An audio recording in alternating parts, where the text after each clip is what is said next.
Welcome to the One Hand at a Time podcast. I'm your host, Chris Welton. And I know this seems to be something that just you hear almost every one of my shows, but this is another friend I met because of an event I went to and put myself in a position to meet people that I felt a connection with when I saw them on stage. So I want to welcome just one of the most dominant forces in speaking and writing and coaching today, my friend, Amberly Lago. Oh, Chris, I'm so happy to be here with you. I mean, before we started recording, I was just telling you how much I love you, and your whole family, and so grateful to meet you. And I'm so grateful for this opportunity to get to share with your amazing audience. Thank you. Yeah, definitely. I, to be honest, when I went to our event, the Ben Newman event, I didn't know who Amberly Lago was. I had never seen you speak How before, you heard of didn't you. know I who I know it's was? crazy, Oh right? my I felt like I was under a gosh. rock, You and mean I'm not a household name? you are now. You are now. I actually was No, on I a. am I Amberly. not. I was on a mastermind. You are, but I was on a mastermind Oh. today with some other coaches I work with, and there was some. I was telling everybody how excited I was to have you on my show today, and a couple of people weren't sure, didn't know who you were yet. And I said, look her up right now and follow her. And I'm telling you, she's a Oh. force to be reckoned with, and just a dominating force for women as well in the speaking and coaching and entrepreneurship. Just really a positive force out there. And Amberly got on stage at the Ben Newman event, and I always have this happens to me every time I go to an event. I go there thinking I know who I want to see speak, right? I go, I want to see this person speak. And then I always leave with somebody else that I'm like, oh no, like that person had more of an effect on me than anybody else I saw speak. And that's what happened with Amberly when she spoke. And check this out, everybody. This is so cool. Like Claudio Gambin is a guy who's another speaker there, but he came up to me and Brian Covey, another friend of mine. He said, hey, we're doing this special dinner tonight, like 12 Mm. people. Do you want to go? I'm like, Mhm. oh yeah, for sure. And who do I sit across from the table?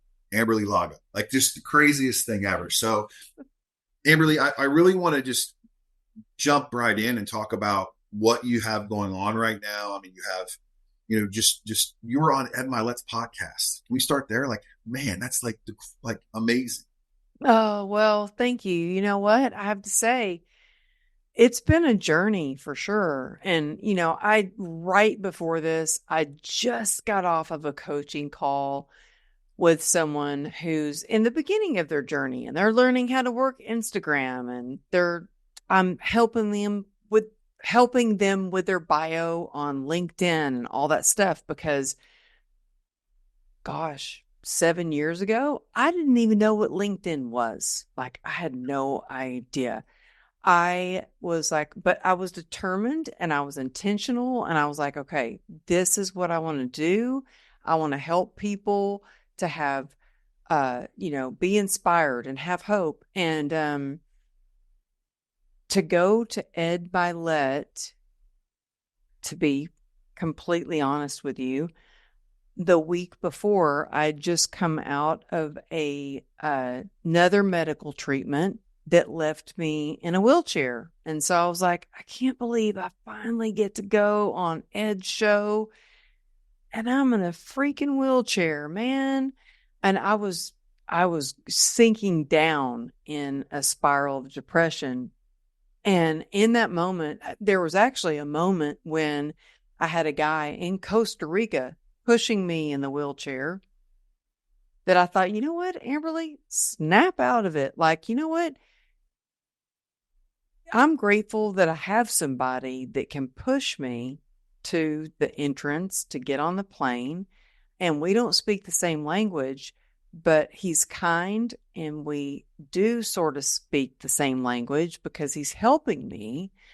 And I'm grateful that I can have somebody help me to the front and get on the plane.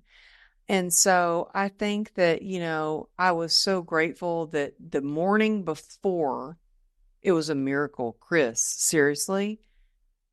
I was on crutches. So I took crutches to on the airport to my friend's house that I was staying with. The morning that I got to be on Ed's show, I took my first step out of the bed and I was like, oh my gosh, I think I can walk. I can walk. And so I was able to walk.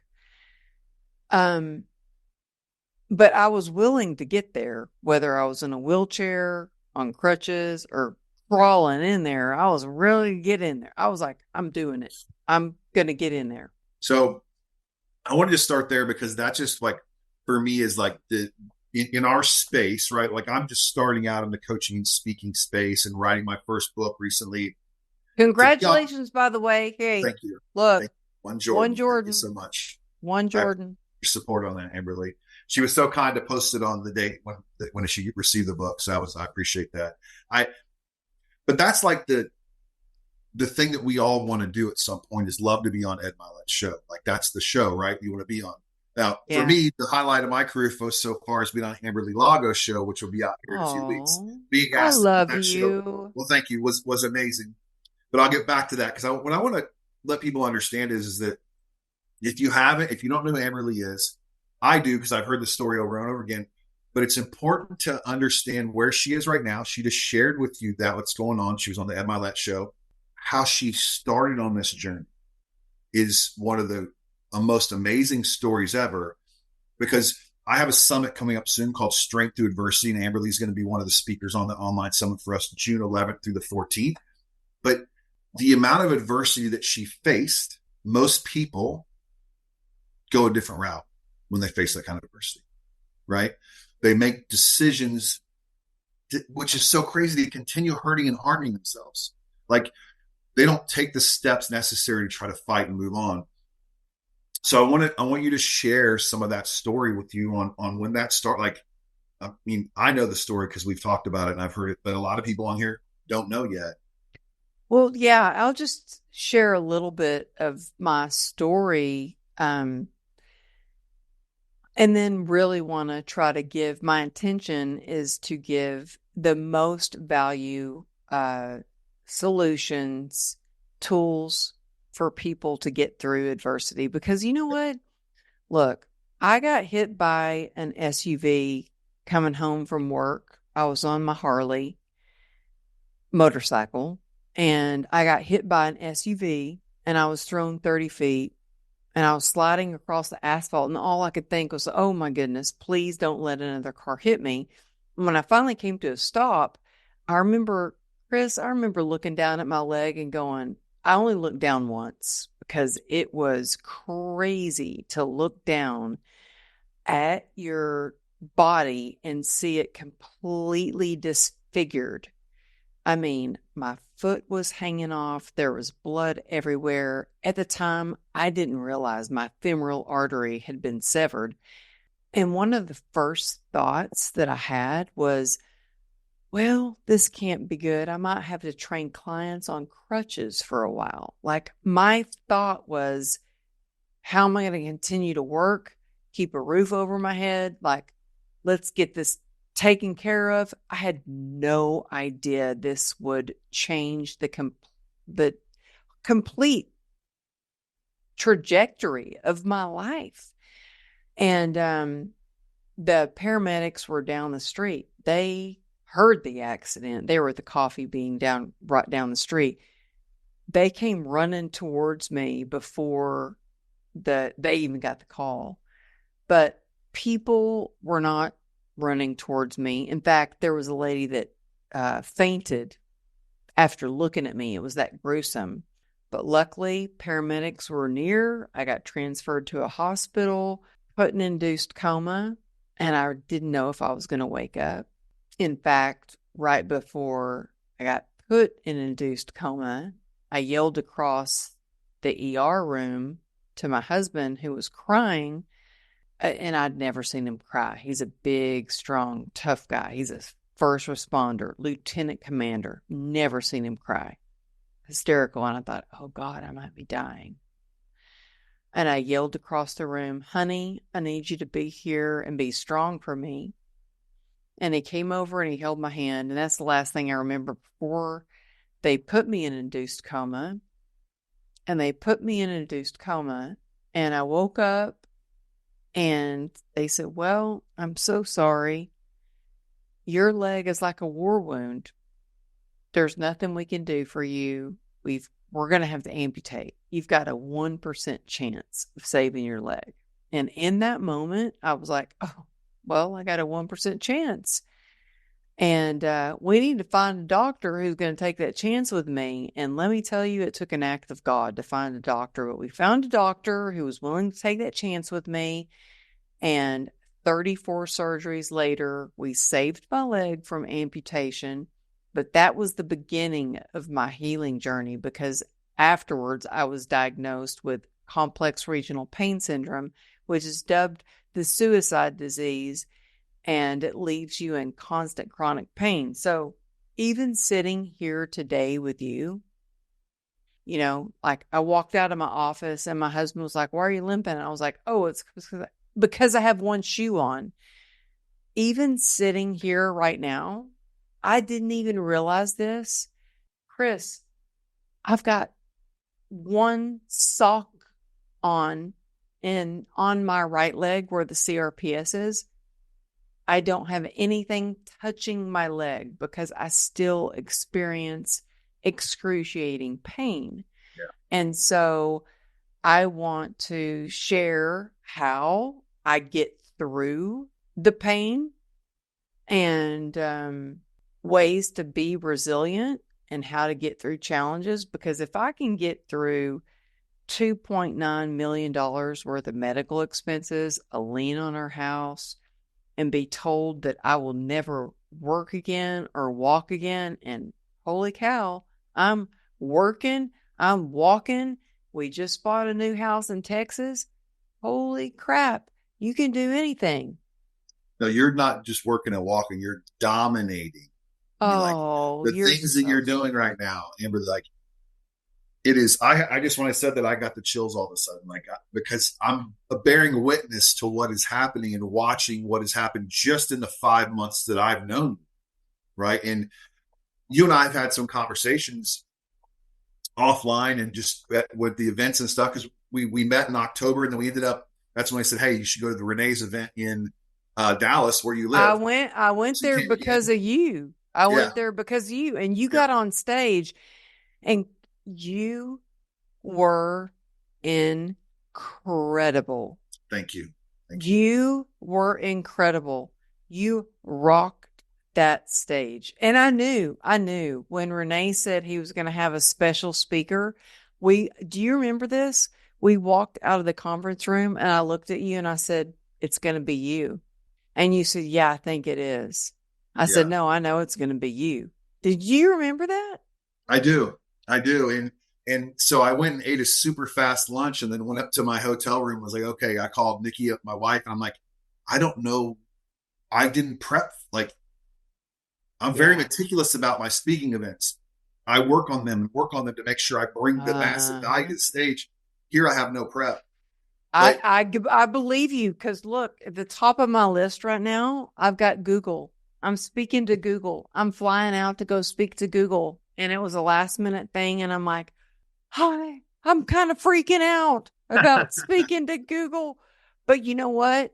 I think sometimes, Chris, when you're put on the spot and you shared from your heart and soul, it was the best. It was amazing. well, thank you for that. It's so easy to be on stage and present when you're telling something that's real, that is about yourself, Yeah. right? Too many people get up there and they try to be something they're not. And that's what my wife said. She said, just get up there and be yourself. People will love you. I'm like, okay. Yeah. So I just want Everybody who knows you loves you, Chris. And let me tell you, everybody who knows your wife and your cute little bundle of joy, to. also, I have just to say. But you know what? Your wife is amazing. She is. There's She no is doubt about it. amazing. I No doubt. appreciate her and you so much. Well, thank you for that. I do appreciate that, Amberly. So, I want to ask you this question, because I feel that having missing half of my left arm, I have the right to ask this question. Some people ask Yeah. me questions. I feel like you don't have the right to ask me that question. But Oh, you can I ask spent, me anything. well, I'll I tell you, spent the I keep it majority, real. Well, I spent the majority of my life until late in my life hiding my own. Like you'll see pictures of me making sure someone's on my left side, right? Like Yeah. I hid that from everybody. I didn't want it to show that. How was that with you with your leg injury? Did you have the same issues at first when you're after the Oh injury? gosh, yes. At first, oh, I hid it. I didn't want anybody to know that there was something wrong with me. I certainly did not want anybody to know that I was diagnosed with this nerve disease that's incurable.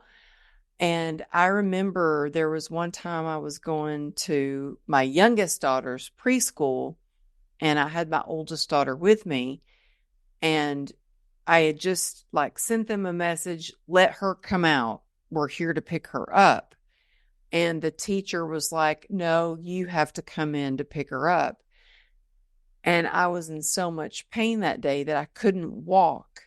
And I did not want them to see me on crutches. And I was feeling devastated. I was like, I don't want anybody to know that there's something wrong with me. Here's this new preschool, and I just want to be like fit in and be normal and not have people ask me questions about what happened or why I'm so different. And my oldest daughter went in to get my youngest daughter, and the teacher apologized. She was like, I'm sorry, I didn't realize your mom Yeah. had to be on crutches. But now I don't give a shit. No. Mm-mm. Sorry. I'm saying a cuss word right now. My No, it's Methodist fine. mother would not be proud of me right now. But you know what? I don't give a shit. I have my Canadian crutches and I use them. And you know what? I'm so fast on those things. I can almost beat my daughter running using my Canadian crutches. I have no shame anymore in accepting that, you know what? This is it. I'm lucky that I can get up and walk. And every day I get up, I'm in pain. Like the moment I step out of bed, I'm in pain. It hurts. Um, but I know I have the tools and everything to get through it. And I take care of myself mentally, spiritually, physically, emotionally to get through those things. And if I didn't take time to take care of myself, I hit rock bottom. And I did hit rock bottom. I'm not going to lie, Chris. I hit rock bottom and I turned into a full blown alcoholic. Yeah.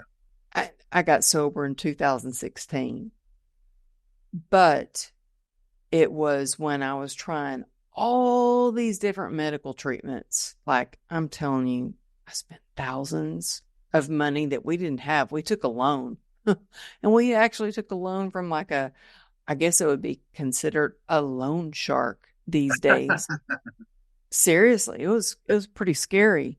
We were like trying to get money however we could to try to cure this nerve disease, and nothing was working. And so when nothing was working, I was like, well, it's up to me to get through this. And I started really working on my mindset. Like, how can I shift my perspective every single morning when I wake up and life sucks? It's like life sucks. It's hard. Okay, well, let me shift it with hey, guess what? I woke up. I can walk. I might be walking with a limp, but that's a hell of a lot better than sitting in a hospital bed having to have a bedpan. I can walk. Then I was like, okay, man, it's a cloudy day. I'm like, dang, I'm glad I got sunlight and I have the freedom to go outside in nature. Like you can shift your perspective to anything to make your life better, but it's up to us to be willing to do that and to start to really take the habits to do that. And you know what? I had to get real raw, honest, and take a look at myself because I could see all the things I was doing wrong. So let me ask you this, Amberly. At what point, or how did you make that decision, or what helped you when you realized that having to become mentally tough and having to understand my mindset? Was there a book you read? Was there somebody you heard that connected with you? What helped you start that journey? You know what? I think I was always mentally tough because I was an athlete, I was a Yes. dancer, and I think that being an athlete, being a dancer especially, it prepares you to be mentally tough. You push through pain, you push through. I mean, I was about to go on stage and do a can with a broken leg. So you're physically tough, you're mentally tough. But when this happened, things shifted. Like I couldn't keep sucking it up. I think that I had like this thing where I felt like I had a PhD in suck it up. Like just keep going, just keep pushing, just grit it out. And I realized I was doing things alone. So my physical pain led to emotional pain, which led me to be isolated, which led me to addiction. And thank God in 2016 I got sober. But I think the thing that helped me the most was going inward and going, okay, this is what it is. Like you got to get radically honest with yourself. Like you know your truth. Get radically honest with yourself, and then you got to reach out to somebody for help. And that was hard for me. Oh my gosh, it takes so much courage. But reaching out for help is what saved my life. Yeah, reaching out for help is definitely a sign of strength, but sometimes people think look at it as a sign of weakness. Mm-hmm. Um, you know, the challenging things I've been in through life, I definitely have been able to get some help along the way on my journey to help me overcome those things. And Rory Vaden says that we are most prepared to help the people we once were, right? So I feel really strongly about that, going back and helping the people that were like me 5, 10, or 15 years ago. Yeah. I'm curious, you're such a high level coach. How do you make sure people understand the importance of pushing through and finding strength from adversity? There's a plug for my summit, strength through adversity, and understanding that they're meant to be doing more than they currently are. Like what? Like, ask me that again. Pushing through the strength of adversity Yes. and So, what else? yeah, so I'm curious how you have people, how you work with your coaching clients and let them understand that they will find strength as they push through their adversity. Mm-hmm. And that's how do they use that to become someone they need to be, like change, like to level up? Oh, that's such a great question because I just got off of a coaching call with somebody from my mastermind right before this, and she's amazing. She's a counselor, she's a coach, and yet she's afraid to post things on social media. And I said, "Well, how do you expect people to find you? You've got to put yourself out there." And I share that, gosh, it was like 6 years ago, maybe almost 7 years now. I didn't own a computer. I had no social media. I didn't know what I was doing, but I was intentional about what I wanted to do to serve others. And I think that when you can be of service to others and their success, that's to me where real fulfillment really is.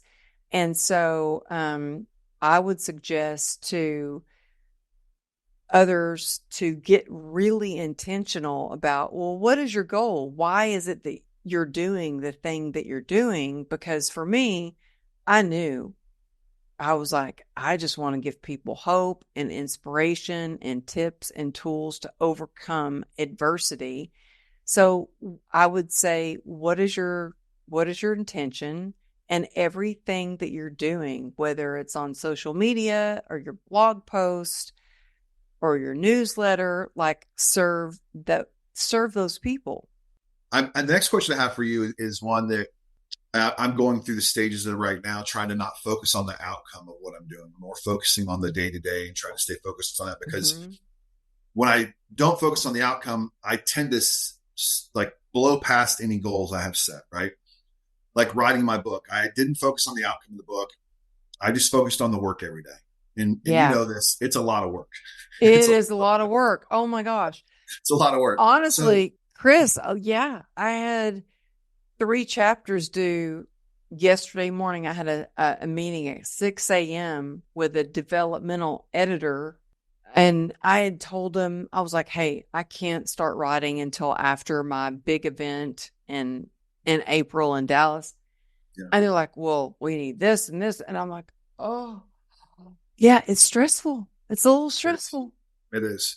So when you started this journey, though, I, I'm assuming you weren't focused on the outcome. Did you have any idea that it would get to the level it is right now? And you have this massive event coming up, and Heck the, no. the stuff it's done. Look, the beautiful home you bought. I mean, just a lot of really cool things that have come from the work you put in. Oh my gosh. Thank you for asking that. No, heck no. I wanted to write a book, and I had so many people saying, you're crazy. Like, you're the fitness girl. You don't even own a computer. Like, you need to stick to the fitness. Like, no way. And so I hand wrote, and I still have all these notepads, like, but I hand wrote 90% of my book on a notepad. And I found a publisher. And I remember my husband was like, somebody wants your book? And I'm like, yeah, can you believe it? So I published this book, and I had a client of mine, a client that was a really high level editor. And she goes, Amberly, your publisher isn't great. So you need a good publicist to vet your book. So going on a hike one day, one of my hiking buddies happened to be roommates with a high level PR agent for huge book. I got her phone number and I called her and I said, hey, I would love to hire you to be my publicist. She goes, I'm sorry. I only deal with New York Times best-selling authors, blah, blah, blah. And I'm like, please. She goes, send me your book. I'll think about it. Send her my book. And she goes, wow, your book's actually really good. I'm shocked. And she goes, but you know what? I'm really expensive. Let me just give you this information and you can do it yourself. And I said, no, I don't want to do it myself. I said, I want you. I said, you are a badass. And I said, I want you. And she goes, oh, okay. And I probably shouldn't have been talking like you're a badass to some bigwig publicist, but I always keep it real. And I was like, no, I want you. And she goes, well, I can't give you any guarantees. I said, okay, let's do it. I paid her a lot of money. She calls me one day and she told me, she goes, you say yes to everything. You say yes to every blog interview, every podcast, every speaking, blah, blah, blah. Like I was like, okay, I'm saying yes. So she calls me and I'm like, I'm saying yes. What do you need? What do you need? Because you're not going to believe this. Are you sitting down? And I said, yeah. She goes, Megan Kelly wants to interview you on the Today Show. And I was like, are you Megan Kelly? Are you kidding me? So the Today Show flew me, my husband, my daughter to New York to be on the Today Show. And that was the launch of my book. And I went from not owning a computer, like I didn't own a computer, I didn't know how to work anything. to writing it to I went to the Apple store, bought a laptop, and I took lessons, every free lesson that they had, by the way. And I raised my hand for every question because I knew I needed to learn.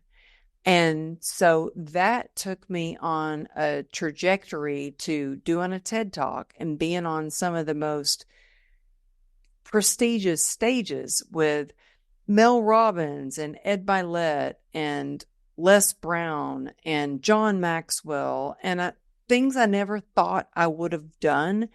And it really just took the intention of who I want to serve and taking action of how can I make this happen one day at a time to, okay, let's keep the ball rolling. I got to keep putting focus and seeing. But I think really it's how can I serve? How can I serve? And I believe that. And a lot of people say that. And I've unfortunately met some of those people off the recordings or after hours at an event. I'm like, yeah, that's not who you said you were like 20 minutes ago on stage. So I think you've probably met some of those people too. But, you're definitely one of those people. And I just finished reading a book called Who Not How. I have that is on my nightstand right now. So I want to Are share you something. kidding me? No, I want to share something with you. So I have a small list of who's in my life, and Amberly Lago is one of those who's. She's one of those people that I know you can help me get certain things in life accomplished because you've been there, right? So that's really the key between that who not how. And I didn't know that you were one of my who's until I read the book. Like I have a small list of them, and you happen to be one of those. And I appreciate you just, first of all, I appreciate you not having this amazing book and getting this speaking and then pulling back. A lot of people do that too, right? They get seduced by success. You're not doing that. I feel like you're continuing to level up, which forces me, because you're one of my who's, I got to keep leveling up, right? Like I have to keep bringing. So, most of the people on here don't know yet, but Amberly had reached out to me. It's probably been 2 months ago, and asked me to be on her podcast. And then she said, "Hey, can you come in person?" I'm like, "Yeah." If Amberly asks you to get on a plane and fly to Dallas, Texas, you come. And I so, love you. oh, thank you. I hopped on a plane. I went there, and I can't wait for that to come out. I But it's just know, me super, too. super honored to be part of that. And I really appreciate the direction that our friendship and relationship is going. Like, it's just like, again, you meet people when you put yourselves in the right rooms in the right locations. And I talk about this a lot on my show. I invest a lot of money to get into rooms sometimes that no Chris Welton shouldn't be in yet, right? Well, the Ben Newman event was one of those rooms. And I started that Ben Newman relationship with one Jordan. That's how it started. I sent That's how it started? time at Ben in 2022. I sent Ben Really? 2023. I sent Ben one Jordan. Yeah. And Wow. Hey, and really side note, real quick. I'm yeah, sorry to interrupt, but that's okay. what about David Meltzer? Did you send him one? Oh yeah, David's got one. If you see on his Okay. videos, it's on the back. Because he does his lives and it's in the background. We did a live for my book release. For David, he did a book release live Okay. for me. Yeah, I no, thought of David's been great. you. Yeah, Yeah, I thought of David's been you great. because I saw that. But the biggest one is last Monday night. I got a phone call, and I didn't answer the phone. It was from a West Palm Beach number. It's like I just don't know the number. I'm not going to answer. Leaves a voicemail. I check the voicemail, and the guy says, "Chris, John Maxwell, where's my other shoe?" So I had a call with John Maxwell last week Oh because I my sent him God. one Jordan. Yeah, I sent him one Jordan. That is So awesome. yeah. So Oh, and you know I, what? I love John Maxwell. He is so he's brilliant, of course, but he's so sweet. So the last event that I spoke at with him, it was before we were speaking on stage. It was the VIP party night.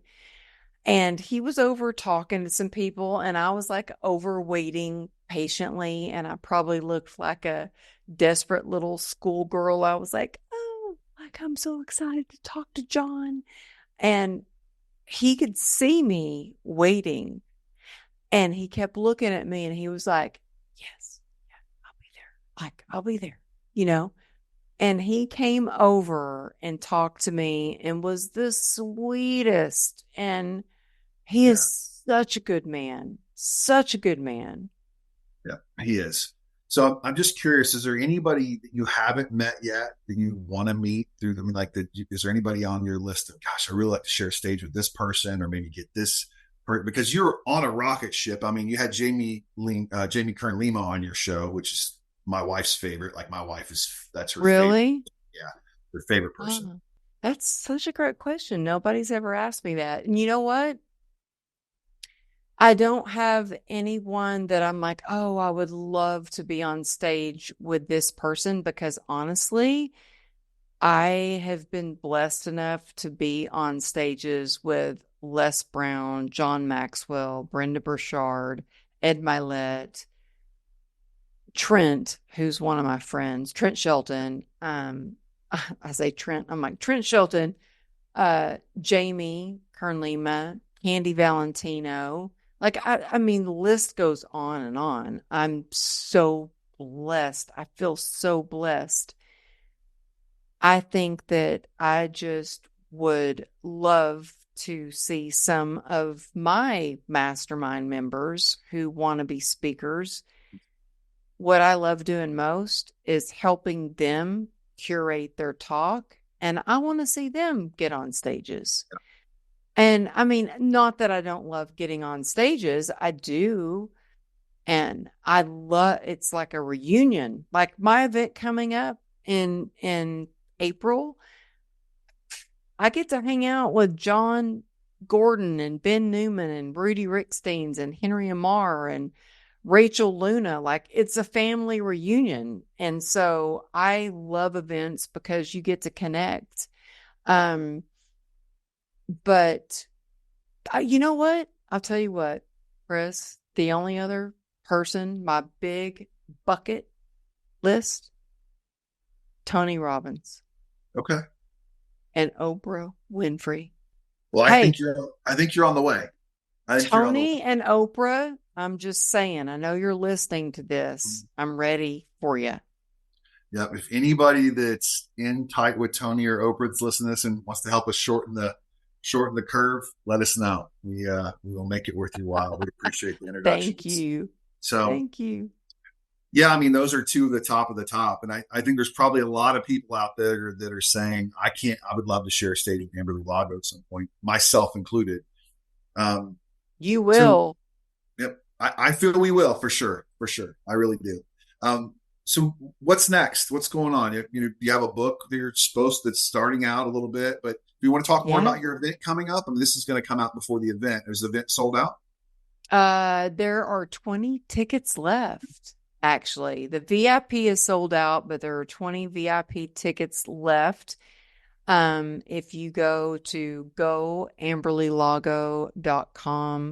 goamberlylago.com/event, you can find tickets. Or you know what? You can just text me and I will give you, if you text me after hearing this episode, I'm going to give you half off. So text me. I just said that right on the fly, like I didn't plan on this or anything. But yeah, text me at 818-214-7378 and text me the word Chris.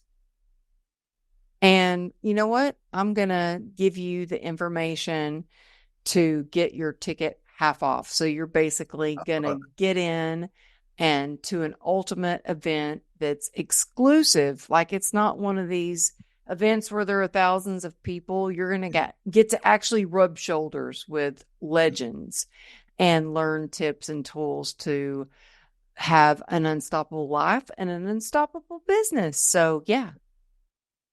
Well, that's very kind. I agree.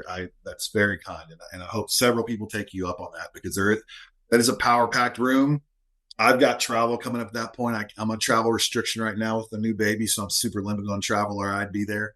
I'm actually going to be in St. Louis a few days before that with Ben and Trent. will be there as well. And so, Okay. Is that for Ben's event? yeah, Jerry Rice and some other people. So yeah, so I'll be at that event. But um, look, we're about ready to wrap up here. I just want to. Is there? What do you want to? What's one thing you'd like to share with somebody who's really feeling tough, that's having a tough time right now? I would say that the number one thing, if I can leave you with anything at all, is don't do it alone. You're not alone. Reach out for help. And for me, like, you know what? I have right here on paper, like, God doesn't waste pain, and I anchor myself to God. But the thing that changed my life was reaching out for help. And so reach out for help and know that you're not alone. And I mean, seriously, if you want to text me, that's me texting you back. So you're not alone. And know that you can ask God to walk through any circumstance, any door, any event with you. Yeah. Well, thank you for that so much.